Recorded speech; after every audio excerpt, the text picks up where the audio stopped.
Hey everyone, welcome to another episode of Ask GN. If you have questions for next week, post them in the comments section below. There's a good deal of them lately, so it's just not possible to get to all of them, but I will do my best to get to the most interesting ones that I think I can actually answer. Before getting to this one, this is brought to you by our Patreon backers. You can go to patreon.com/gamersnexus if you'd like to help us out directly. We have a new Overwatch GPU optimization guide. That is a preview of what our next Patreon goal is, because those graphics optimization guides, while really fun and very insightful for how the game works, are incredibly time intensive. So check that out if you are interested. We've also got a merch store that'll be up sometime in the next week or so, and I'll make a separate announcement about that in another Ask GN. So first thing to point out, I've got some really good questions this week. I also wanted to bring some attention to our benchmarks in Andromeda. I know that probably a lot of you are not remotely interested in Mass Effect Andromeda for various reasons, either because it does not interest you or because you read the initial reviews or saw Donkey's video.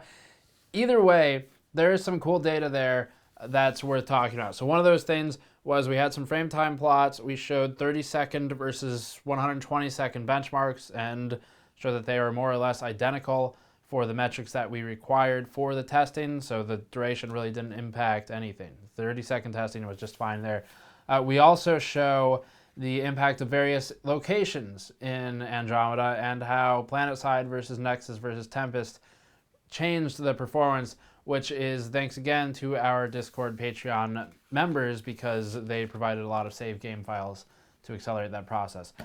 First question is from Zeta, who says, and this was from the Discord as well. Zeta said, I'd like to, let me preface this. I have reworded his question because I believe it was about 4 words and then extrapolated the meaning based on the context. So the question was basically, I'd like to know if the heat pipe count or surface area matters more for an air cooler. For example, and assuming all else is equal, are more heat pipes better of a smaller size than fewer heat pipes of a larger size? So I sent this along to VSG of Thermal Bench. It is a thermal specific website.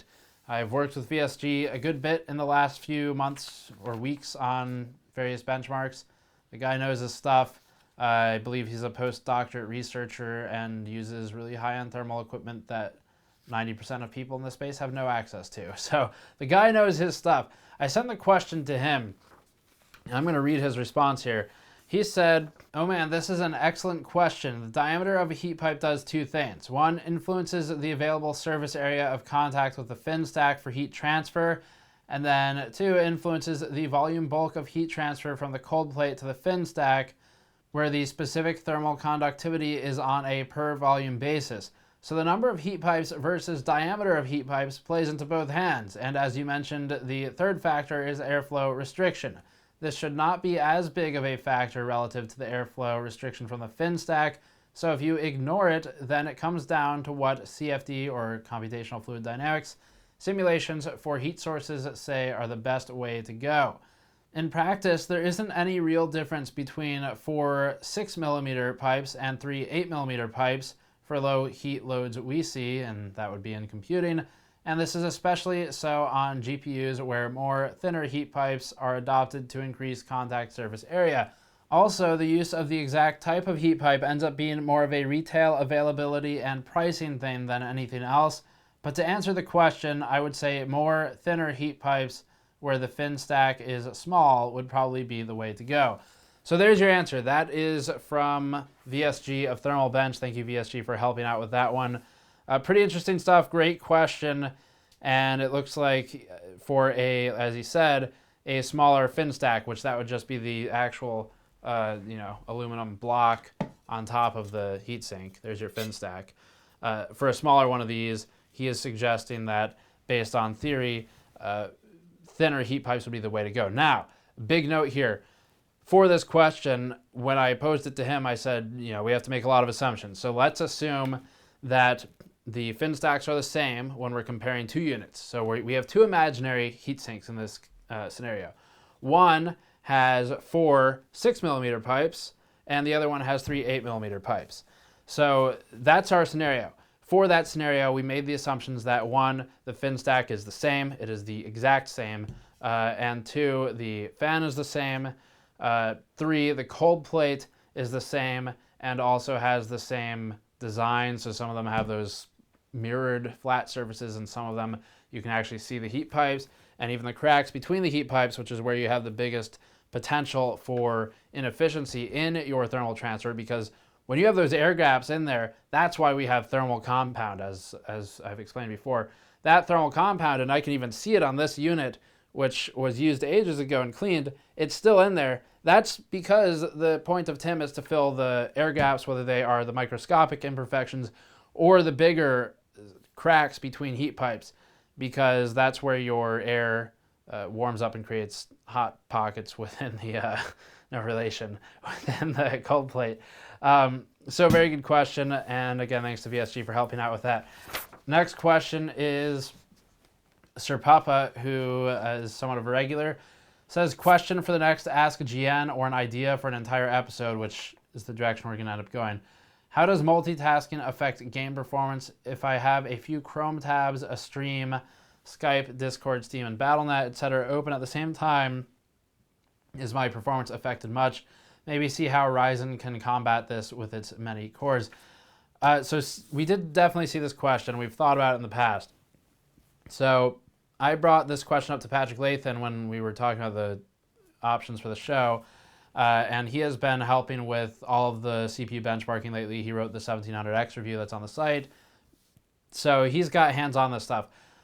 We, of course, in talking about this, were immediately facing the challenge of methodology and just execution in general of the test, because you look at this stuff and the methods used to get accuracy test to test when you're starting to introduce a whole bunch of things, especially web pages, it's not going to be easy to make sure everything's consistent one run to the next. So yes, we see your question and we have some ideas for it. We brainstormed a bit.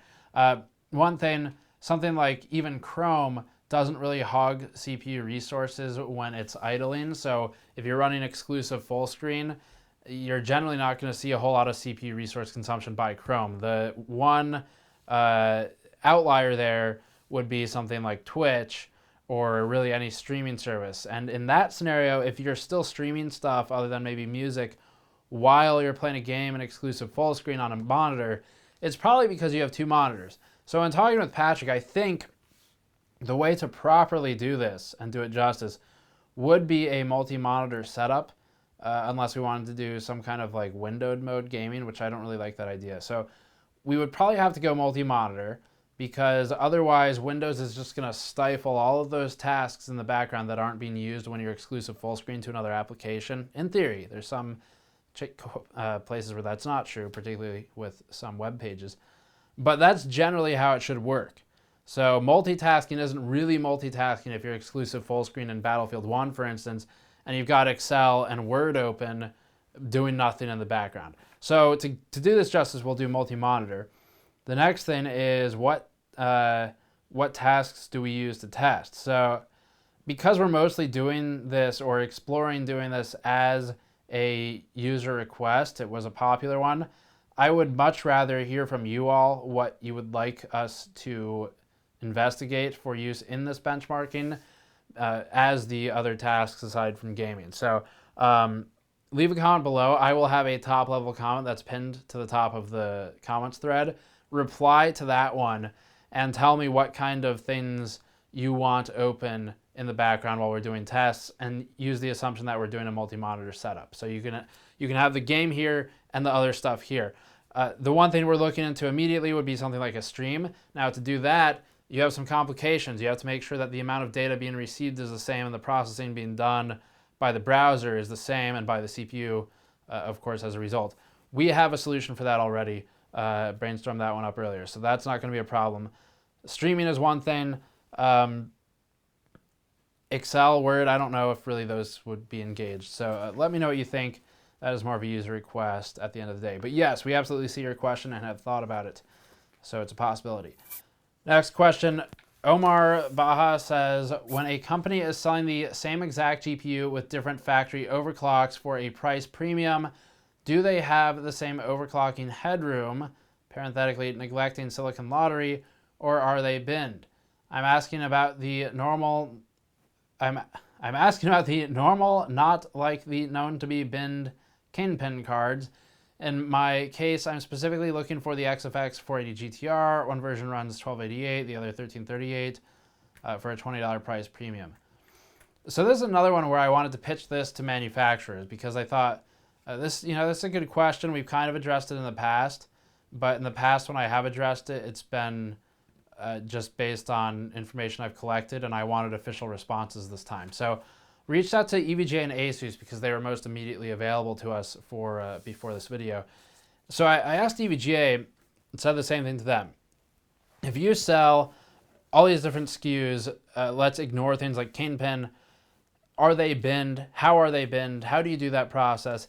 EVGA said that more accurately they do pre-testing. They didn't want to use the word binning, and I actually agree after following through the process. So EVGA does a series of tests to make sure that base and boost reach a certain minimum, and their tests for base are particularly abusive for something like the FTW series. And so they will pass a high percentage of the cards that might be FTW targeted, but the ones that do not pass the minimum base and boost test will not be given that higher SKU brand name. Instead, something on the same PCB would end up with the DT series. If you're familiar with the DT series, that's basically what that is. It means that it can still overclock pretty well, and they were telling me a lot of those cards still have the same headroom as the FTW cards, but they won't have the same high base or boost pre-configured clock because they were failing in, again, the abusive synthetic tests for validation to make sure the product should be wherever it is ultimately going. So they call it pre-testing in that regard. And they also said a high percentage of them will pass and become the target card like FTW. EVGA will mount the GPU to the board, so you have to do that. You buy the GPU from NVIDIA, they ship you a whole bunch of chips. You build or buy the boards. In the case of these cards, it's build. Some of them might be reference boards, but these aren't. And then you take the chip, you take the board, and you put them together. You assemble the card effectively and test it.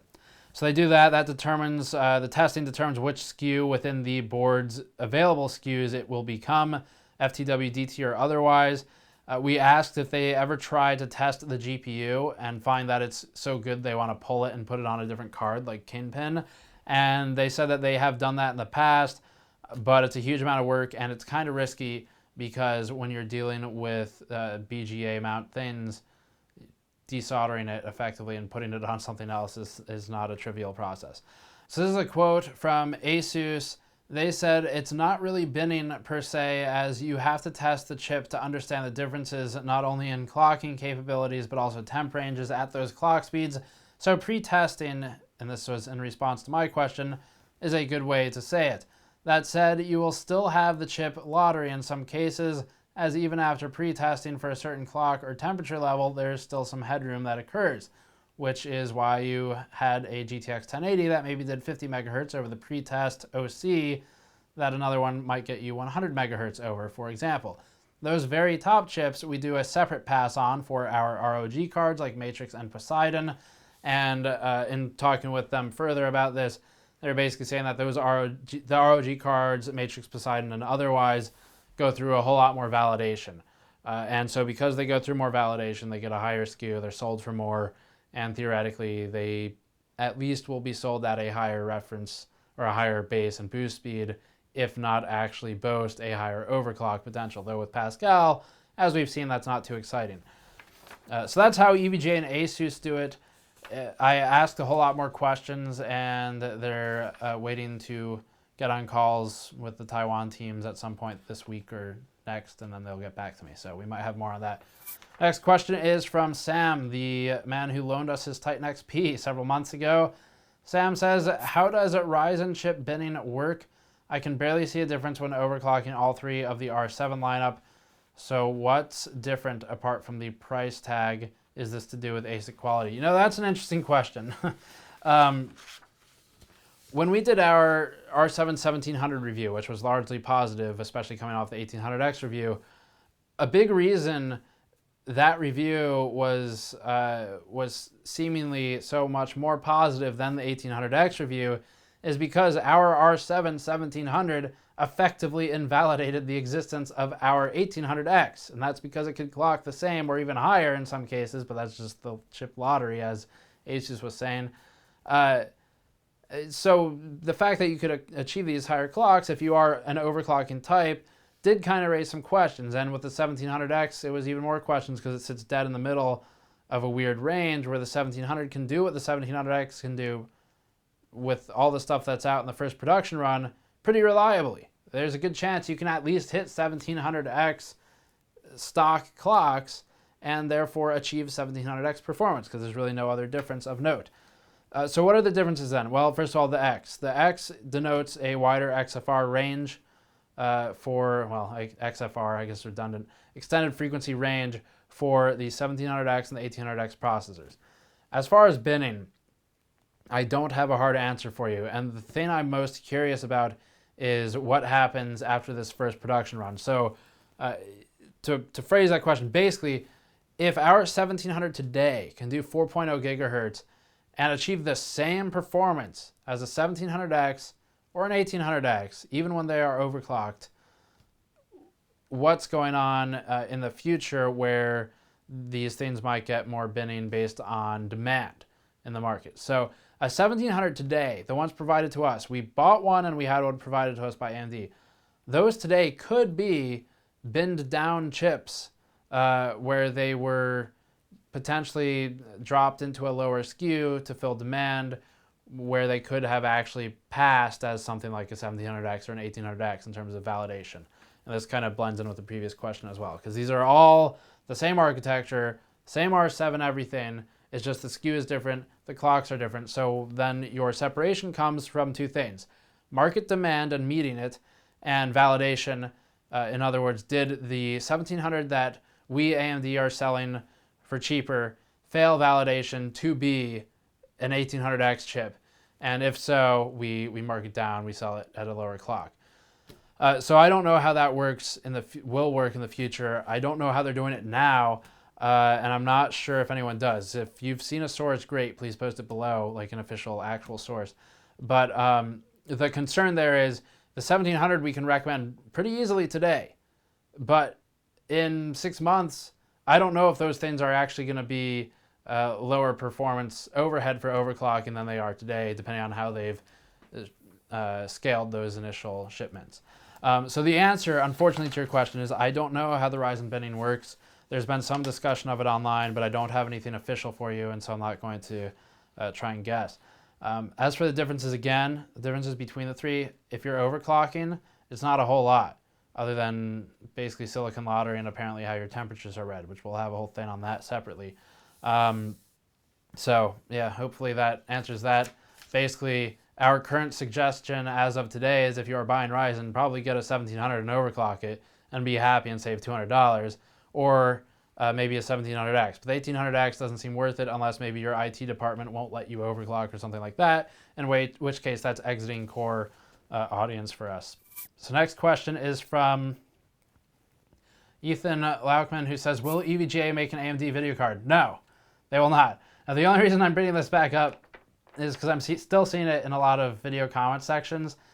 Just because you can rearrange the letters EVGA into VEGA does not mean EVGA is making an AMD video card. In fact, we spoke with EVGA's CEO not too long ago, probably back in February, just after CES, during the ITX launch, and he told all the press in the room very proudly that he has never stepped foot into a meeting with AMD. That was something he was very proud of. So I think we can firmly say that they're not making a Vega card. Next question is a short one. Orion Agappe says, where are the AM4 X300 motherboards? We talked about this in our 1800X review. The delay on those mini ITX boards with X300 and similar chipsets is because they're complicated to make. So for X300 specifically, in speaking with some manufacturers who make the boards, those have an extra layer of complexity, literally, in that you have to have an extra PCB layer to pull things off, at least for this particular vendor we spoke to, in a way that was satisfactory, again, to that particular vendor. So that means that there's more lead time to actually engineering this thing, and that, I would guess, is why there's a delay. Next question, last question. AdavX says, can you do benchmarks with old overclocked 2600K and 3770K and compare them to your stock 6700 and 7700K in gaming benchmarks to show how feasible it is to overclock your old CPU to compete with the new ones? I know my 4.8 gigahertz 2600K outperforms a stock 6700K in CPUZ's benchmark, but would like to see how they compare in real gaming benchmarks. Stay tuned. We already did those tests. Patrick's article is written. I'm soon turning it into a video and adding some stuff to it. So that's going to come up soon. The 3770K is not in there, but the 2600K is in there, and we did overclock it, I think, to 4.7 gigahertz. So it's pretty close to yours. And we have a stock 6700K. So you're in luck. Exactly what you asked for has already been done. We'll probably be online next week sometime. So thank you for watching. As always, patreon.com/gamersnexus helps out directly. Leave questions in the comments below. Or if you're already a Discord member from Patreon, leave them in the special Ask GN channel. Thank you for watching. I'll see you all next time.